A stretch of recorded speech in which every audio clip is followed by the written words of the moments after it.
Good morning, students. My name is Anchika, your science teacher IPJ. Welcome all of you. आज हम विज्ञान का part 4 पढ़ेंगे जिसका नाम है धातु और अधातु। भाग 1। आज हम पढ़ेंगे कि धातु क्या होती है और अधातु क्या होती है, उनकी विशेषताएं, उनके भौतिक गुण और उनके रासायनिक गुण आज हम पढ़ेंगे। तो पदार्थ, जैसे कि आप अपने आसपास बहुत सारी चीज़ें देखते हैं, पेड़ पौधे, लोहे की चीज़ें बनी हुई, ट्रैक्टर देखते होंगे और बहुत सारी चीज़ें आप देखते हैं अपने आसपास। अपने घर, आपके घर में बर्तन है वो देखते होंगे, खिड़की, दरवाजे, सब अधातु या धातु से बना हुआ होता है। तो ये सब पदार्थ हैं। पदार्थ में क्या आते हैं? धातु और अधातु। तो शुरू करते हैं। पहला है हमारा धातु।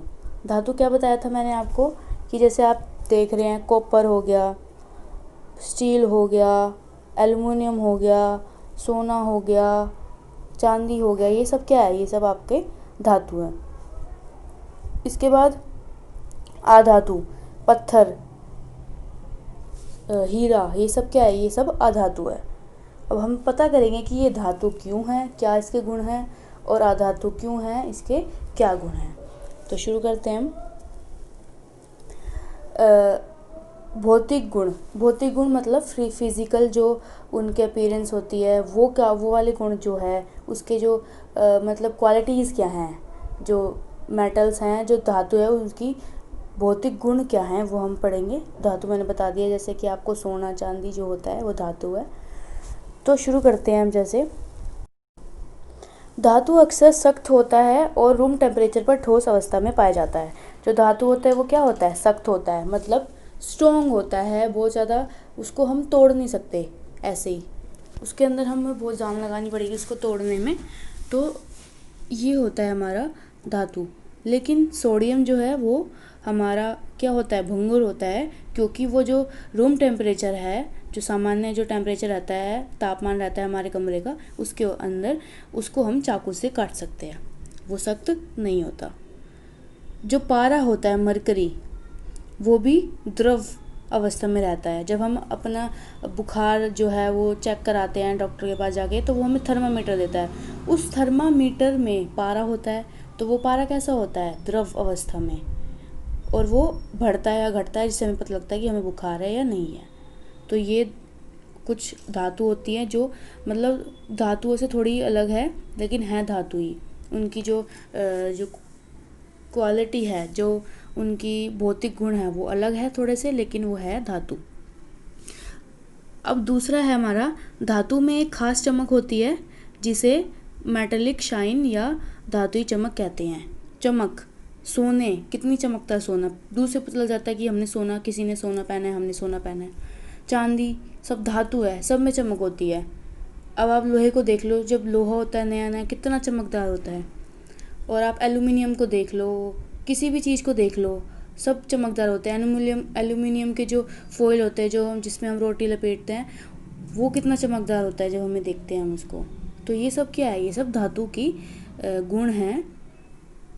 पहला तो हो गया कि वो ठोस होते हैं, दूसरा हो गया कि उनके अंदर चमक होती है। तीसरा है, धातु में तन्यता या डक्टिलिटी होती है।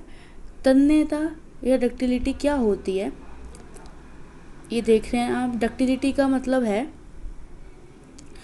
कि हम उसको, जो तार है, ऐसी तार है, इसके अंदर हम उसको परिवर्तित कर सकते हैं। अब तार जो हमारे घर में इस्तेमाल करी जाती है, जो घर में या कहीं भी इस्तेमाल करी जाती है, जो हमारा बिजली से जोड़ती है हमारे घर में पूरे सब जगह को, तो वो तार किसकी बनी होती है? कॉपर की बनी होती है। और वो कॉपर जो क्या है, वो एक धातु है। तो इसको बोलते हैं डक्टिलिटी, कि हम जो धातु है उसको पीट के हम तार में परिवर्तित कर सकते हैं। तो ये होता है डक्टिलिटी। अब धातु मैलिएबल होते हैं। मैलिएबल का मतलब क्या होता है? मैलिएबल का मतलब होता है कि हम उसको पीट कर, इतना पीट कर कि वो एक पतली सी चादर में चेंज हो जाए, उसको बोलते हैं मैलिएबल। अब जैसे सोने की एल्युमिनियम फॉइल मैंने आपको बताया था अभी, एल्युमिनियम का जो जो हम खाना ले जाते हैं इसमें लपेट के, वो ये सब क्या है? ये सब धातु के भौतिक गुण हैं, जिससे हम धातु को पीट कर पतली पतली चादर में हम उसको परिवर्तित कर सकते हैं। तो ये 4 इसकी क्वालिटी हमने पढ़ ली। पहला ठोस, फिर दूसरा रिवाइज करेंगे हम चमक, तीसरा डक्टिलिटी और चौथा है मैलिएबिलिटी, मतलब तन्यता या आघातवर्ध्य, जो हम उसको पतली चादरों में परिवर्तित कर सकते हैं और उसको हम तारों में, पतले पतले तारों में हम उसको परिवर्तित कर सकते हैं। अब धातु ऊर्जा और विद्युत के सुचालक होते हैं। जो धातु हैं वो क्या करते हैं, अब जैसे हम जो खाना बनाते हैं वो किस में बनाते हैं, धातु के जो बर्तन होते हैं उसी में बनाते हैं, ठीक है। लेकिन बर्तन जो है वो गर्म भी हो जाता है, तो क्या है वो ऊष्मा का सुचालक है, वो आगे उसको बढ़ाने में उसकी मदद करता है। किसको, गर्मी को, ऊर्जा को, ऊष्मा को। और बिजली के जो हैं, विद्युत जो होते हैं, बिजली जो होती है उसके भी सुचालक हैं वो। हम अपने घरों में जो हमारी बिजली आ रही होती है किसके द्वारा आ रही होती है, तारों के द्वारा ही आ रही होती है। तो वो तारों के अंदर क्या होता है, धातु उपस्थित होते हैं। तो ये सबसे बड़ी इसकी एक जो है गुण है कि जो वो हमें वो मतलब एक तो जो ऊष्मा होती है उसके सुचालक होते हैं, उसको वो उसके अंदर वो चल सकती है। और जो विद्युत होती हैं उसकी सुचालक होती है, उसके अंदर जो बिजली है वो आर पार जा सकती है।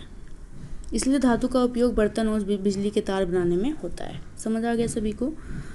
धातु ध्वनिक या सोनोरस होते हैं, इसलिए जब किसी धातु पर प्रहार किया जाता है तो इससे एक खास ध्वनि निकलती है। अब आप धातु की जो बनी हुई घंटियाँ होती है, ये घंटी धातु की बनी हुई है, इसको आप टन टन टन बजाएंगे तो आपको अच्छी आवाज़ निकलेगी। जब आपके स्कूल में घंटी यूज़ की जाती है, इस्तेमाल की जाती है, वो भी धातु की होती है। उससे जो आवाज़ निकलती है वो बहुत हमें कानों में सुन सकते हैं हम उसको, वो अच्छी निकलती है। तो धातु सोनोरस होती है, यानी उसकी जो ध्वनि है वो बहुत ज़्यादा ही हमें हमारे कानों को अच्छी लगती है, मतलब ध्वनिक होते हैं धातु हमारे। तो ये होगी हमारी धातु के भौतिक गुण। पहला हो गया ये ठोस होते हैं, दूसरा इनके अंदर चमक होती है, तीसरा डक्टिलिटी, चौथा मैलिएबिलिटी, पांचवा ऊष्मा और विद्युत के सुचालक होते हैं, और छठा जो है वो हमारी ध्वनिक या सोनोरस होते हैं। समझ आ गया आप सभी को। अब हम आगे चलते हैं।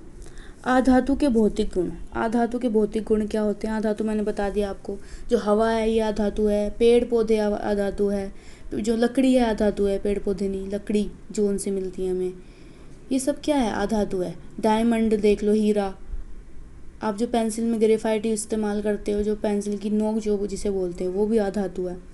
आधातु अक्सर भंगुर होते हैं, ठीक है। भंगुर मतलब कि उनको पीटने पर उनको चोट लग जाती है और टूट सकते हैं।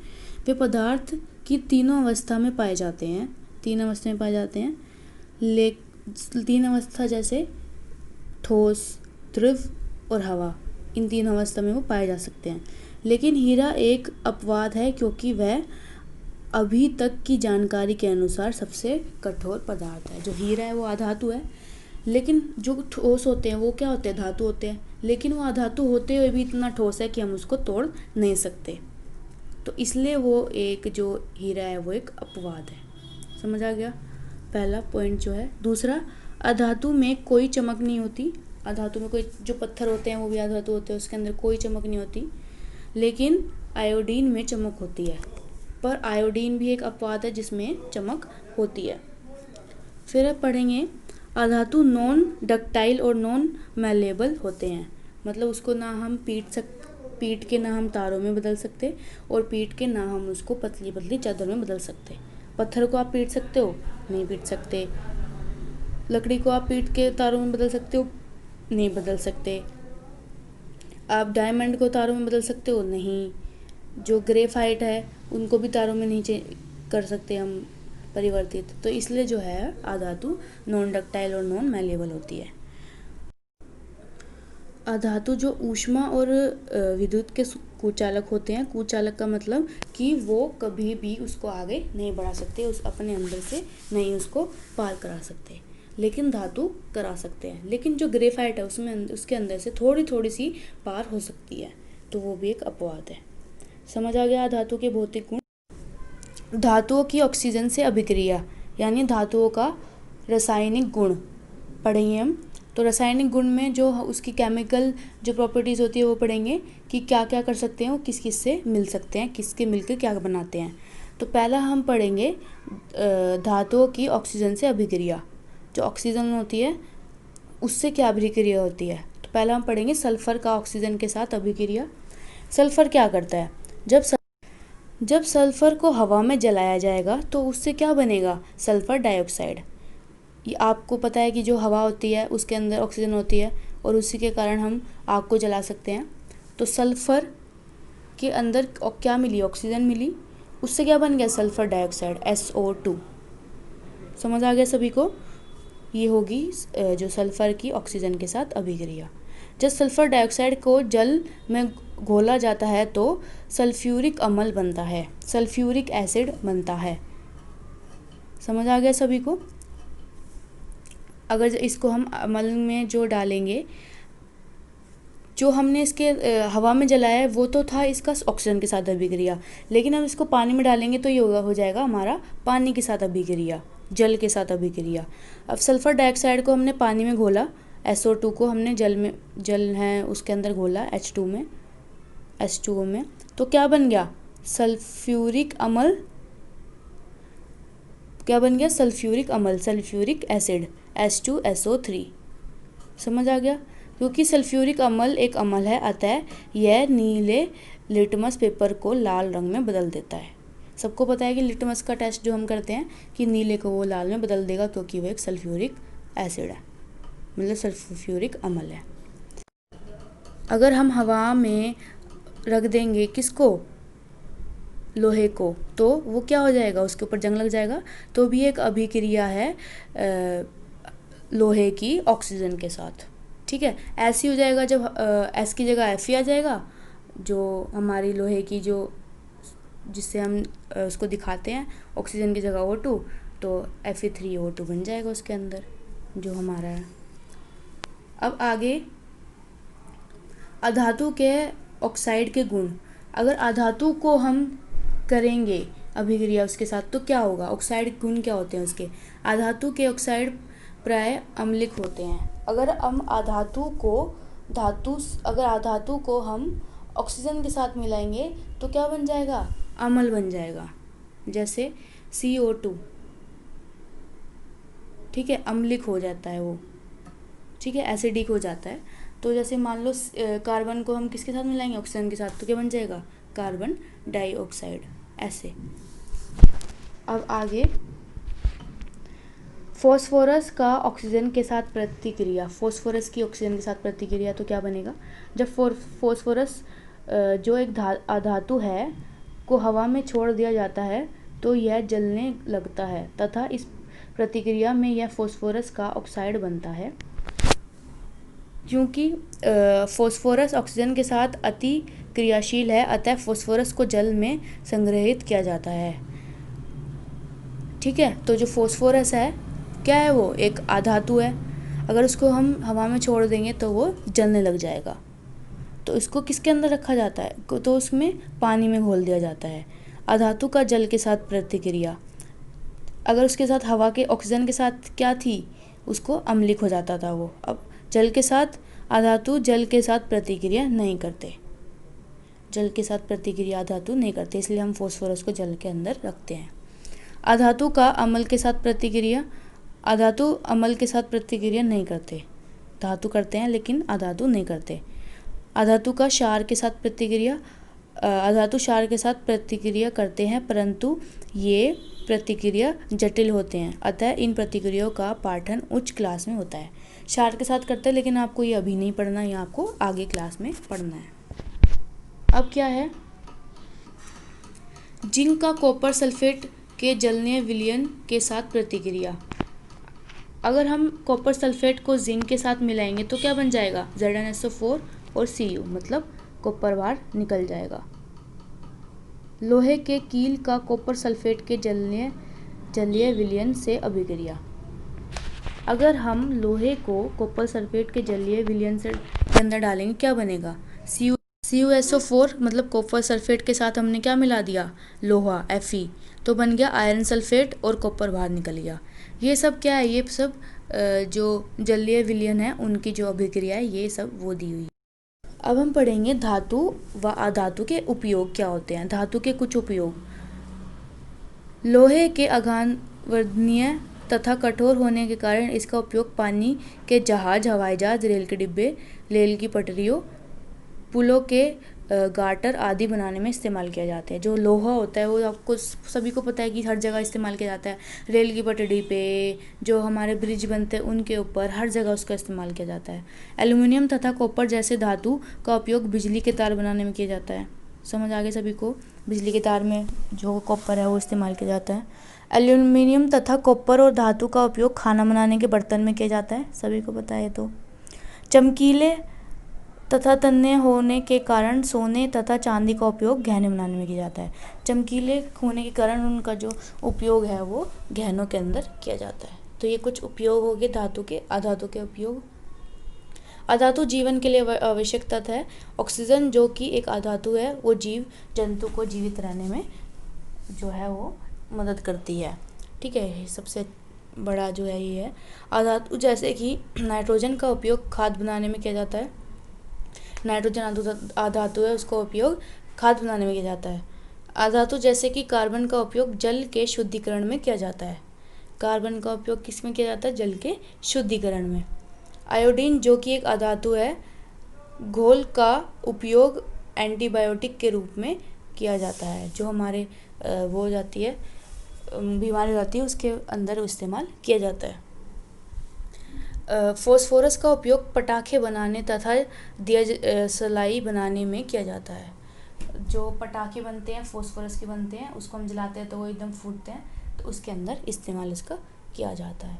तो ये कुछ अधातु और धातु की जो इस्तेमाल है। हम पढ़ेंगे इनके बीच का अंतर। क्या अंतर होते हैं? धातुओं के ऑक्साइड क्षारीय होते हैं। ठीक है, जो ऑक्साइड होते हैं उनके वो क्षारीय होते हैं, ऑक्सीजन रिच क्षार बनता है, बेस बनता है। और जो अधातु होते हैं उनके ऑक्साइड क्या होते हैं? अम्लीय होते हैं, एसिड बनता है। समझ आ गया? दूसरा, धातुएं प्रकृति के प्राय ठोस अवस्था में मिलती है, पारे को छोड़कर। पारे को छोड़कर सब ठोस अवस्था में होती है, लेकिन ऐसा धातु में नहीं होता।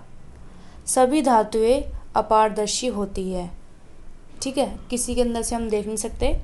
धातुएं पारदर्शी, अपारदर्शी तथा पारभासी होते हैं। सभी तरह से होते हैं अधातु। धातुएं ऊष्मा और विद्युत के सुचालक होते हैं। ठीक है, बिजली और वो मैंने आपको पहले बता दिया था, ऐसा नहीं होता अधातु के अंदर। धातुएं अघातवर्धनीय तथा तन्य होते हैं, मतलब डक्टाइल और मैलेबल होते हैं, लेकिन अधातु नहीं होते, भंगुर होते हैं। अब यहाँ तक समझ आ गया? आप सभी को अच्छे से पढ़ना है। उसकी अगली क्लास में हम इसका अगला भाग पढ़ेंगे। तब तक के लिए आप इसको अच्छे से पढ़ें और इसको अच्छे से याद करें, और जो भी आपको डाउट है वो मेरे से पूछेंगे।